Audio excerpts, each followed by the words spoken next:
Nunca olvidaré el día en que sentí que mi vida entera se derrumbaba en un solo instante. La noticia de la muerte de mi hijo llegó como un rayo que atravesó mi pecho, dejándome sin aire, sin suelo, sin rumbo. Era como si alguien hubiera arrancado la última raíz que me mantenía unida a la tierra. Antes de continuar, comenta aquí desde donde me escuchas y suscríbete al canal. Eso me ayuda a llevar esta historia a más personas, porque lo que voy a contar no es solo sobre la pérdida, también es sobre descubrimientos que jamás imaginé enfrentar. Durante más de 20 años había vivido en silencio, guardando mi duelo por la ausencia de mi marido y dedicando cada instante de mi vida a Antonio, mi único hijo. Él era la razón de mi rutina, el compás de mis días, la certeza de que aún tenía a quien rezar, para quien cocinar, para quien preparar un refugio. Pero,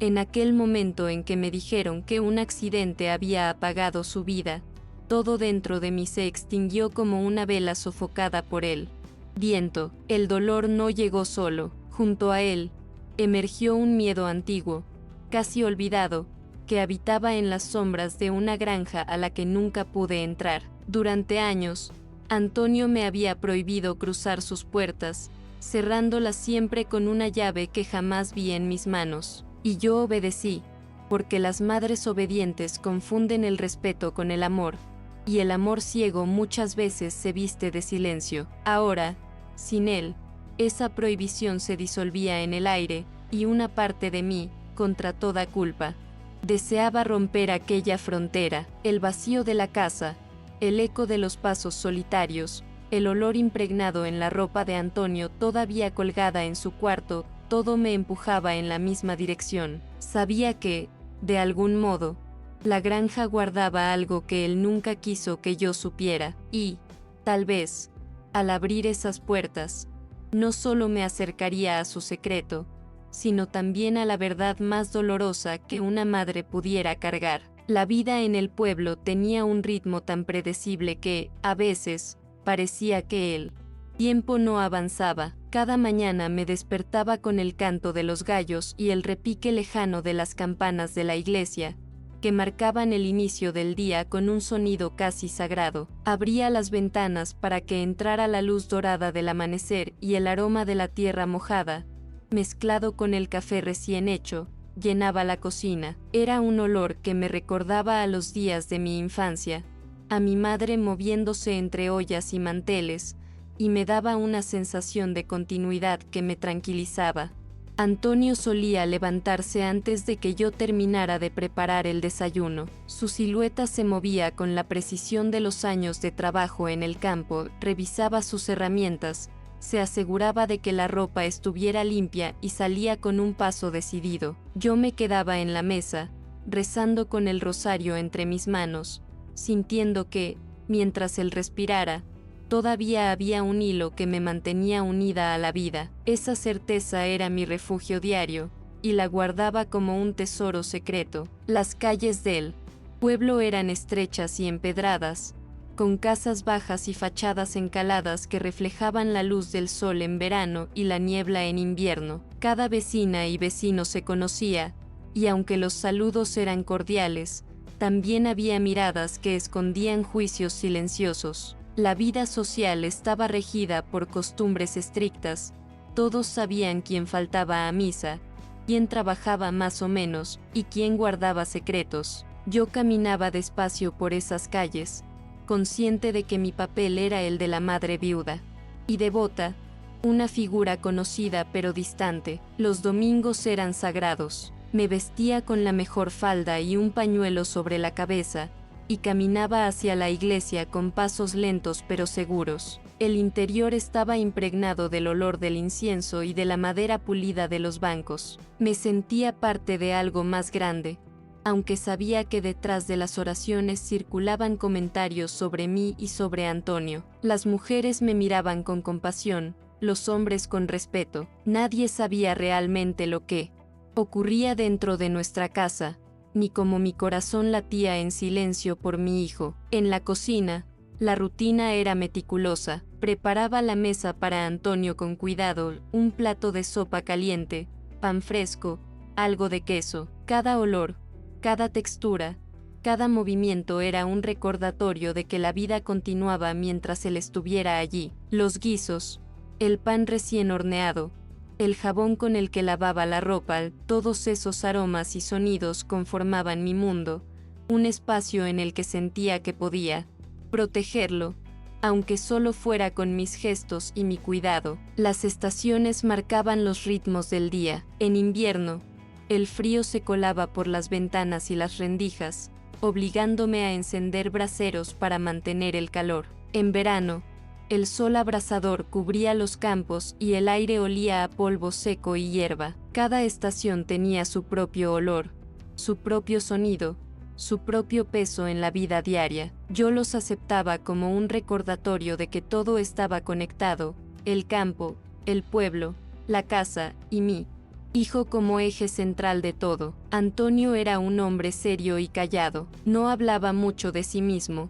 pero sus gestos eran tiernos y cuidadosos. Traía flores silvestres de vez en cuando, un trozo de queso o una fruta recién cosechada, pequeños gestos que me recordaban que, aunque reservado, él también me amaba. Yo lo observaba mientras comía, sus manos curtidas por el trabajo, y sentía una mezcla de orgullo y ternura que llenaba mi pecho de una forma que no podía explicar. La granja familiar era un misterio que siempre me inquietó. Situada en las afueras del pueblo, rodeada de árboles viejos y con una verja de hierro siempre cerrada, era un lugar prohibido para mí. Antonio me lo había prohibido desde que era joven, y yo nunca lo desafié. «Mamá, allí no hay nada para ti», decía, y yo bajaba la cabeza, aceptando la orden con obediencia y un nudo en la garganta. Años después, ese nudo se convirtió en un presentimiento que nunca me atreví a explorar.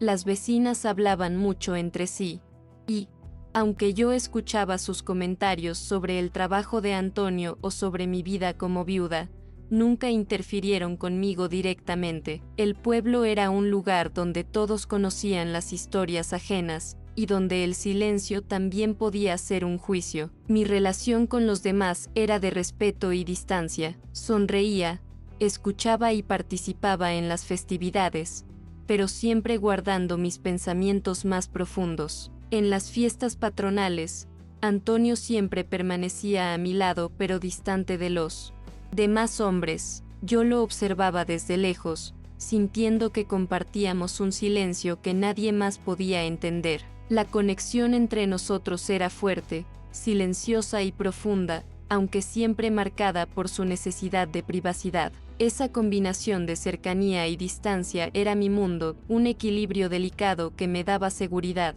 aunque a veces me dejaba con un vacío que no podía nombrar. Cada noche, antes de dormir, rezaba, arrodillada frente al crucifijo, pedía por la salud y protección de Antonio, y también por fuerza para mí misma. Le contaba a Dios mis miedos y mis deseos, pequeñas confidencias que no compartía con nadie más. El silencio de la casa, el crujido de las vigas y el murmullo del viento eran mi acompañamiento constante y me hacían sentir que, aunque el mundo fuera rígido y juzgador, todavía había un lugar donde podía hablar y ser escuchada. El olor de los guisos de lentejas, del pan recién horneado, y las hierbas colgadas en la pared llenaban las horas de una calma aparente. La cocina era mi santuario, y cada acción, remover la sopa, doblar la ropa, colocar la mesa me daba un sentido de control que la vida, con su fragilidad, no siempre ofrecía. Allí encontraba un respiro de la incertidumbre que la vida me imponía, aunque fuera momentáneo. Los días pasaban con una combinación de calma y pequeños sobresaltos. A veces escuchaba rumores lejanos sobre los demás vecinos, pero la mayoría de mis preocupaciones giraban en torno a Antonio, su salud, su trabajo, sus silencios. Cada gesto de cuidado que le ofrecía era también un acto de protección hacia mí misma, una manera de mantener un hilo de seguridad en medio de un mundo impredecible. En el patio, las macetas con geranios y las flores silvestres daban color a la rutina. Me sentaba bajo los árboles en verano, escuchando los pájaros, sintiendo el viento en la piel, y pensaba en lo afortunada que era de tener a Antonio cerca. Sus risas, aunque escasas, y su mirada cuidadosa, eran suficientes para mantenerme firme, aunque la soledad siempre estuviera al acecho en las noches largas y silenciosas. Las conversaciones con Antonio eran breves. Preguntaba cómo había pasado el día y él respondía con monosílabos. Nunca cuestionaba demasiado, y yo aprendí a leer entre líneas, a entender su humor y su cansancio. Había algo en su silencio que siempre me hacía pensar que ocultaba emociones profundas, aunque yo no sabía cuáles. Esa intuición se convirtió en un acompañante silencioso de nuestra rutina diaria. El recuerdo de mi esposo fallecido aún estaba presente. Cada vez que abría un cajón, veía su ropa, sus pertenencias, y sentía un vacío que nunca desaparecía por completo. Antonio era mi sostén, pero también mi vínculo con un pasado que me recordaba lo que había perdido. La combinación de recuerdos y rutinas me daba estructura, aunque siempre con la sensación de que algo permanecía fuera de mi alcance. A pesar de la calma, había momentos de inquietud. La prohibición de la granja me generaba una curiosidad que no podía nombrar. Soñaba con ella, imaginando habitaciones oscuras, herramientas antiguas, cajas cerradas. Pero al mirar a Antonio, me sentía incapaz de preguntarle. Su voz firme y silenciosa me mantenía obediente, y yo aceptaba esa limitación como parte del orden natural de nuestra vida. La vida en el pueblo seguía su curso, los mismos sermones, las mismas ferias agrícolas, los mismos vecinos. Todo parecía repetirse año tras año, y yo encontraba en esa repetición una forma de seguridad, aunque al mismo tiempo un recordatorio de que mi mundo estaba limitado por las normas y expectativas de los demás. Aceptaba esa rutina, convencida de que mantener la estabilidad era más valioso que buscar respuestas que podrían perturbar mi paz. Mi fe era el hilo que sostenía mi espíritu. Cada oración, cada rezo, era un acto de resiliencia. Pedía fuerza para Antonio, para mí, para seguir adelante. Sabía que, mientras mantuviera esa conexión espiritual, podía enfrentar cualquier dificultad que la vida trajera. La combinación de fe, rutina y cuidado mutuo creaba un equilibrio delicado que hacía que la vida fuera soportable, aunque siempre con un matiz de melancolía. La relación con Antonio estaba llena de gestos silenciosos que hablaban más que las palabras. Su presencia, su mirada, su forma de tocarme el hombro o traerme un ramo de flores silvestres eran señales de un amor profundo y discreto. Aprendí a leer esos gestos y a valorarlos como tesoros. Me daban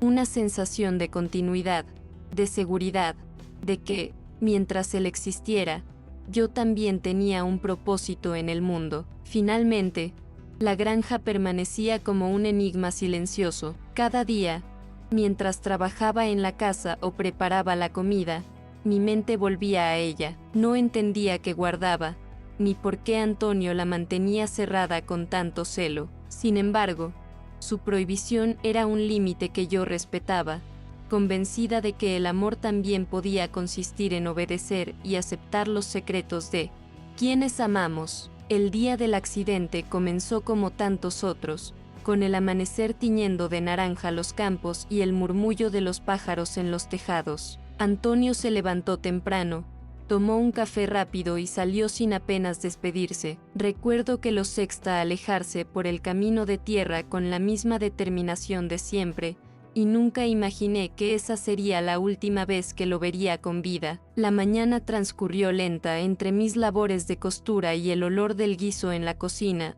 hasta que un golpe seco en la puerta me sobresaltó. Eran dos compañeros de Antonio, con el rostro desencajado y la mirada perdida. No necesitaron hablar demasiado, bastó con ver sus ojos para entender que algo irreversible había sucedido. Me dijeron que un tractor había volcado en el campo y que Antonio quedó atrapado sin posibilidad de auxilio. Sentí un vértigo indescriptible, como si el suelo se abriera bajo mis pies. La noticia me arrancó un grito que todavía hoy resuena en mis oídos, un eco que jamás sé apagará. Los siguientes momentos fueron confusos, envueltos en un torbellino de voces, sollozos y manos que intentaban sostenerme. Recuerdo el olor a tierra húmeda en sus ropas, las palabras entrecortadas del sacerdote que llegó para darme consuelo, y el frío repentino que invadió mi cuerpo como si hubiera caído en un pozo sin fondo. Antonio ya no estaba,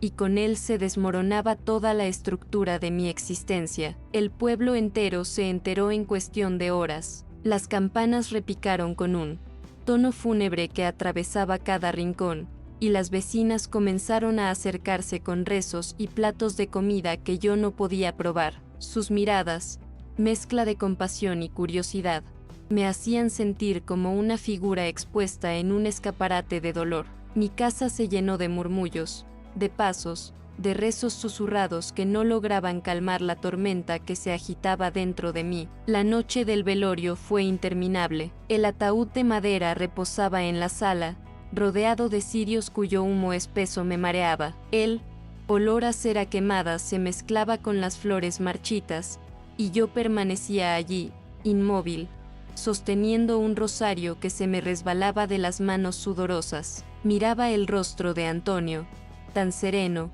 y me parecía imposible que esa quietud definitiva pudiera ser real. Me acerqué varias veces, esperando que abriera los ojos, que me dijera que todo era una pesadilla. Cuando el entierro terminó y el cementerio quedó en silencio, me encontré sola en la casa. El eco de los pasos de Antonio había desaparecido para siempre, y cada rincón parecía gritar su ausencia. Las paredes encaladas, que antes me daban seguridad, se volvieron una cárcel blanca. Esa noche, por primera vez en mi vida, sentí que mi fe tambaleaba. Le pregunté a Dios por qué me había dejado sin nada, por qué había arrancado de mí lo único que aún sostenía mi corazón. En medio de ese dolor insoportable, una idea comenzó a crecer en mi interior. La prohibición que Antonio me había impuesto durante años ya no tenía sentido. La granja, ese lugar cerrado a cal y canto, se convirtió en una obsesión. Sentía que allí encontraría respuestas, que tal vez en esas paredes guardadas con tanto celo descubriría una explicación a su hermetismo, una forma de seguir conectada con él aún después de su muerte. Así, movida por la mezcla de duelo, necesidad y un presentimiento imposible de ignorar, me decidí a cruzar el umbral que siempre había respetado. Con las llaves que encontré entre sus cosas, caminé hacia la granja al amanecer, con el corazón golpeándome el pecho como un tambor de guerra. No sabía lo que iba a encontrar, pero presentía que ese paso marcaría un antes y un después en mi vida, y no me equivocaba. Al abrir la puerta de la granja, un olor intenso a madera vieja y tierra húmeda me golpeó de inmediato. El polvo flotaba en los rayos de luz que se colaban por las rendijas, formando un halo que parecía casi sobrenatural. Cada paso levantaba pequeñas nubes de partículas que se posaban sobre mis manos y la ropa. Mis dedos temblaban al tocar las superficies, y sentía que cada objeto que encontraba podía cambiar mi percepción de Antonio para siempre. En la mesa principal había varias cajas ordenadas con precisión. Las abrí con cuidado, temiendo romper algo, y descubrí cartas cuidadosamente dobladas y fotografías que mostraban momentos de Antonio con personas que yo no conocía. La sorpresa me paralizó. Cada imagen era un mundo desconocido, una vida que mi hijo había mantenido oculta. Sentí que un velo se levantaba, revelando secretos que jamás imaginé que existieran. Las cartas estaban escritas con una caligrafía delicada. Mientras las leía, cada palabra me atravesaba como una flecha silenciosa, frases cargadas de cariño,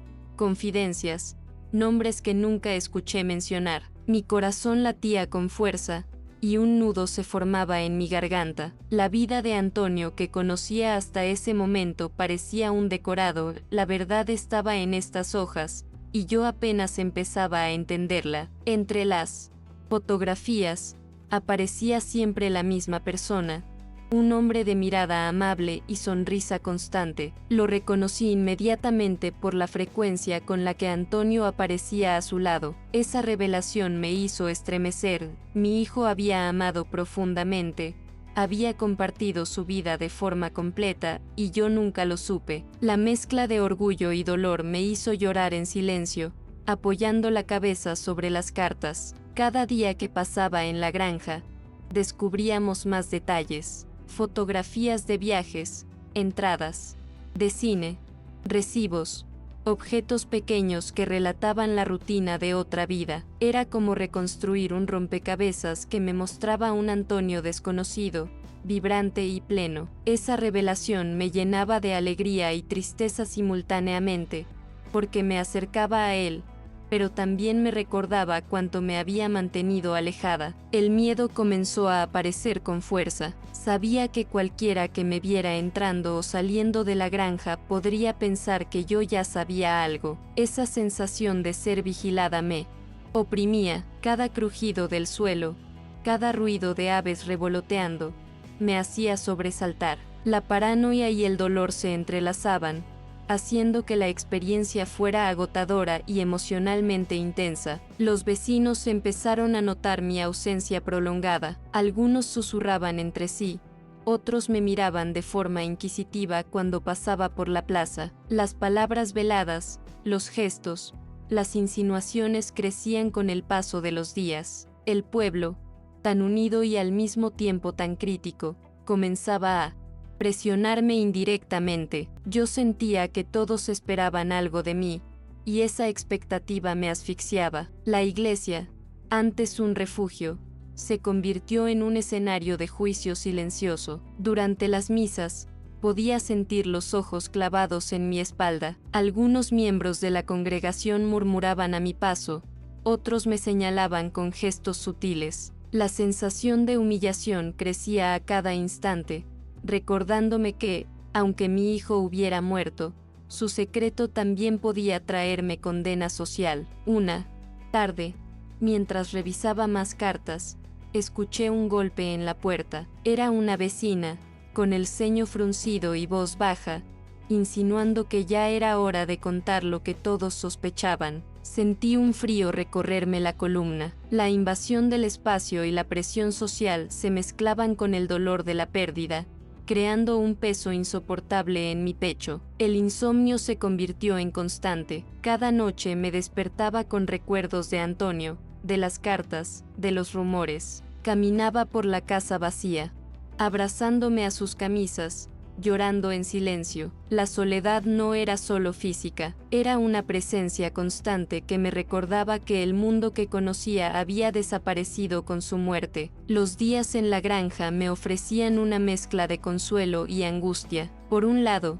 estar rodeada de sus recuerdos me acercaba a él, me permitía reconstruir su mundo. Por otro, cada hallazgo aumentaba mi sensación de aislamiento. Parecía que yo era la única capaz de entender esa vida secreta, mientras el pueblo me observaba con desconfianza. Los rumores comenzaron a filtrarse. Alguien me vio entrando y saliendo, y pronto las miradas se volvieron más acusadoras. Sentí que el pueblo me juzgaba no solo por lo que descubría, sino también por haber estado al margen de su vida secreta. Cada comentario era una puñalada silenciosa que me hacía cuestionar mi lugar en la comunidad y en el mundo. Una tarde, en la plaza, un hombre se acercó y me dijo: «Tú siempre supiste más de lo que aparentabas, Carmen». Su tono era frío y acusador. Sentí como la sangre se me helaba. Ese momento me hizo comprender que mi privacidad ya no existía,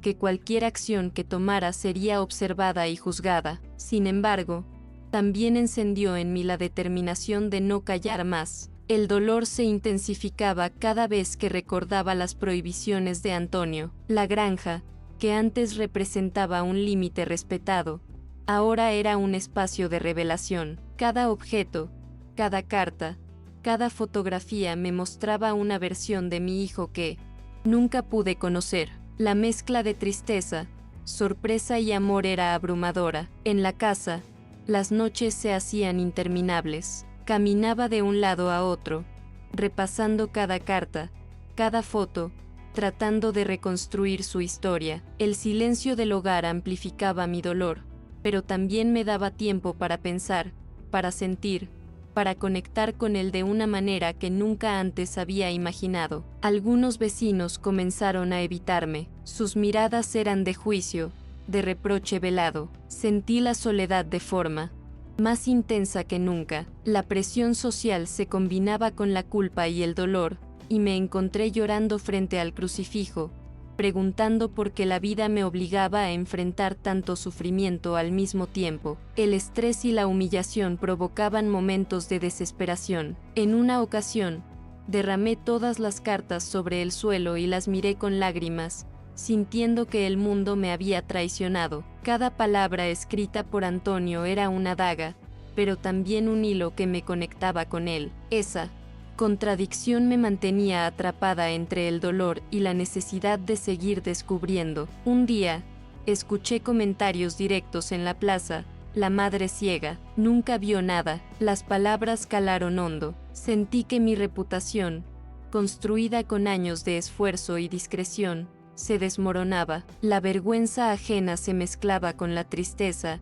y por primera vez comprendí que, en este pueblo, los secretos tienen un precio que no solo se paga con dolor, sino también con humillación pública. Mientras tanto, yo seguía explorando la granja. Cada objeto encontrado, cada fotografía, cada carta revelaba detalles íntimos que jamás habría imaginado. Descubrí pasiones, amistades y amores que Antonio nunca compartió conmigo. Esa revelación me golpeaba, pero también me permitía conocerlo de manera más completa, más humana, más real. Las noches eran un tormento de insomnio, lágrimas y recuerdos. Me abrazaba a sus camisas y repetía su nombre en voz baja, como si la vida dependiera de mantener viva su memoria.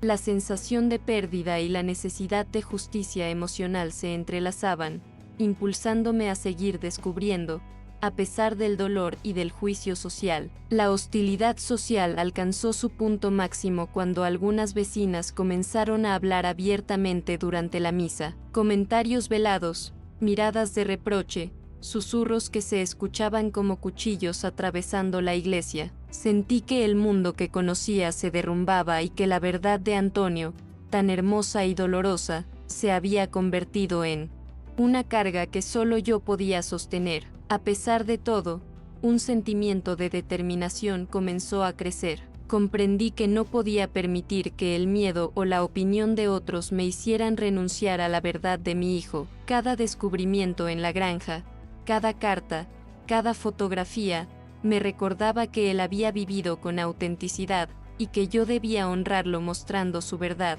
aunque eso significara enfrentar la condena de todos. La combinación de dolor, revelaciones y presión social me empujó a un límite emocional que nunca había imaginado. Cada día era un desafío, enfrentarme al silencio, a los murmullos, a la humillación, y al mismo tiempo reconstruir la vida secreta de mi hijo. Esa intensidad me transformaba poco a poco, moldeando un coraje silencioso que se convertiría en la fuerza para enfrentar el clímax de mi historia. La mañana en que decidí hablar, el cielo estaba cubierto de nubes densas. Sentía en el pecho un peso que me impedía respirar con normalidad, pero al mismo tiempo, una claridad nueva. Ya no podía seguir viviendo como una sombra. Preparé una carpeta con las fotos y las cartas que había encontrado en la granja. Era como llevar el corazón de Antonio en mis manos. Caminé hasta la plaza del pueblo. Cada paso resonaba en mis oídos como un tambor. Las miradas de los vecinos me perseguían desde las ventanas, como si supieran que algo estaba a punto de ocurrir. En el centro de la plaza, junto a la fuente, me detuve. Allí mismo, donde tantas veces había saludado con una sonrisa, me dispuse a romper con años de silencio y de vergüenza impuesta. Mi hijo no era quien ustedes creían, comencé, con la voz temblorosa. Las palabras me salían en oleadas, como si hubieran estado esperando demasiado tiempo para nacer. Les conté de las fotos, de las cartas, del hombre que había sido su compañero. Les hablé de la vida secreta que Antonio había protegido, no por vergüenza de sí mismo, sino por miedo al rechazo de ellos. A medida que hablaba, sentía las lágrimas correr por mi rostro, pero no eran solo de dolor, también eran de liberación. Vi cómo algunos bajaban la mirada,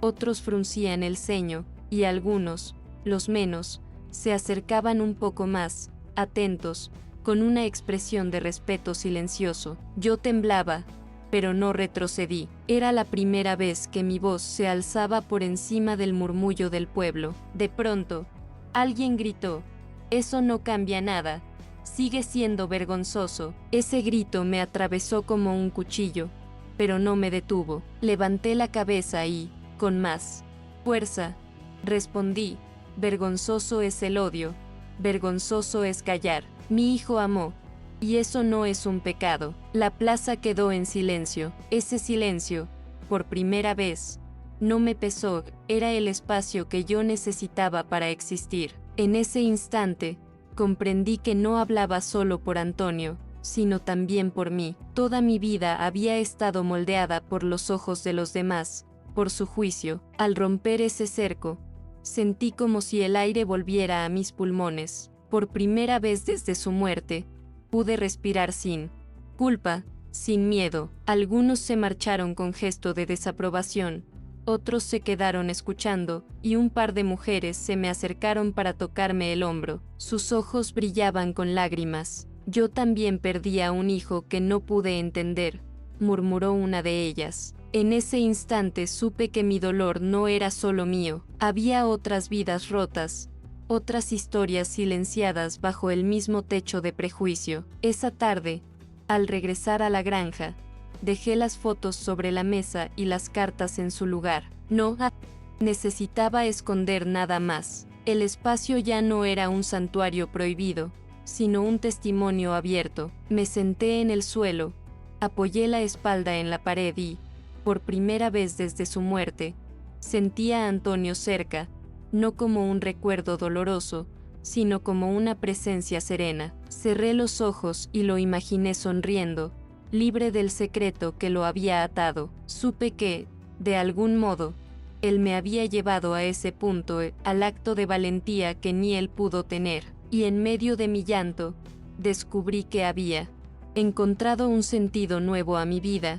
Contar su verdad era también salvarme a mí misma. La noche cayó y, por primera vez en mucho tiempo, dormí sin pesadillas. Afuera, el pueblo seguía murmurando, pero yo ya no era la misma. El secreto había dejado de ser una cadena, ahora era una historia que necesitaba ser contada, no para limpiar un nombre, sino para honrar un amor. Y yo, Carmen, madre de Antonio, estaba dispuesta a hacerlo, aunque me quedara sola. Al enfrentar la plaza del pueblo una última vez, sentí que algo dentro de mí se había liberado. El miedo seguía presente, pero había cedido ante una determinación que no conocía. Caminé con pasos firmes, llevando conmigo las cartas y fotografías que revelaban la vida secreta de Antonio. Por primera vez, comprendí que mi deber no era esconder la verdad, sino honrarla. Mi voz tembló al iniciar mi relato frente a los vecinos reunidos. Cada palabra que pronunciaba resonaba en el aire, atravesando miradas inquisitivas y rostros sorprendidos. Conté la historia de Antonio, su amor secreto, sus decisiones, su vida completa. Las lágrimas caían por mi rostro, y con cada frase sentía que el peso del juicio se diluía poco a poco. Algunos escuchaban en silencio, otros miraban al suelo, y unos pocos se acercaban con expresiones de empatía. Las palabras que hasta entonces habían sido mías en la soledad de la granja, ahora flotaban en el espacio público, y la fuerza de la verdad comenzaba a calar. Comprendí que el acto de hablar no solo liberaba mi corazón, sino que también acercaba a quienes me escuchaban a una realidad que muchos preferían ignorar. La crítica seguía presente, pero había dejado de importarme. Había tomado conciencia de que el amor y la verdad pesan más que los juicios del mundo. Los murmullos y las miradas desaprobadoras no podían borrar lo que Antonio había sido ni lo que yo estaba haciendo para honrarlo. Esa claridad me dio un sentido de libertad que nunca antes había experimentado. Regresé a la granja con una mezcla de cansancio y serenidad. Colocando cuidadosamente las cartas y fotografías en su lugar, comprendí que aquel espacio ya no era solo un refugio secreto de Antonio, sino también un santuario donde podía conectarme con su memoria sin temor.